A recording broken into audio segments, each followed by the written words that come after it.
never really saw this, like in hindsight, I would never think that I would be breaking ground or anything. But in all honesty, it's an amazing feeling, and I think maybe I'm put in this position to encourage others, especially women who have always been told, like, no, you're a woman in a man's field, like, you're not strong enough, you're not good enough, like, there's a lot to learn, like, we're not capable. And for me, I've always done the best when people tell me not to, or don't touch that, or, leave it alone. Like, I'm going to show you because you told me I couldn't do it. Great attitude.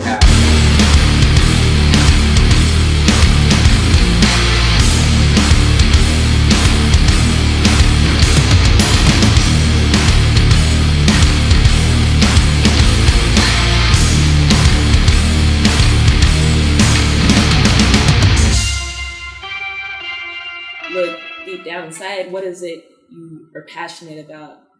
Because that passion can smolder. It's up to us to, keep it lit and ignited. But I guess just find that passion, whatever it is, and pursue it with 110%. Because in life, you're never going to be happy unless you're happy with yourself and if you're doing something you love.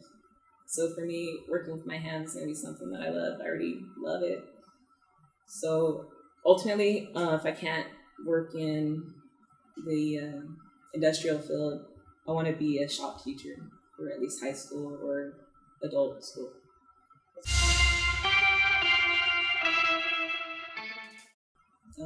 The hardest part is definitely letting go of your fear, but thinking of it as an adrenaline rush. Some people like adrenaline rushes, I was always that kid that liked to get scared, and I started thinking of it as my motivation, my fire underneath. Like, so what if you're scared?